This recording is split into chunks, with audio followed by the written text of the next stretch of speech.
keep getting oops, your device is having trouble communicating with the server right now while playing Dream League Soccer.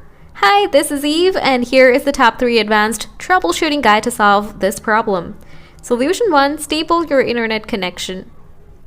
Open Setting, tap the additional setting, scroll down, tap the developer options, scroll down, enable Wi-Fi scan throttling. Also, active the always mobile data on. Now, if you still have a problem with your internet, follow solution 2, reset your network, pen setting, scroll down to connection and sharing. Tap reset Wi-Fi network and Bluetooth. Choose your SIM card, tap reset setting. Solution 3, remove the software glitch. Tap and hold the DLS, tap app info, enable auto start, tap restricted data, enable Wi-Fi and mobile data, tap clear data, tap clear cache, tap OK.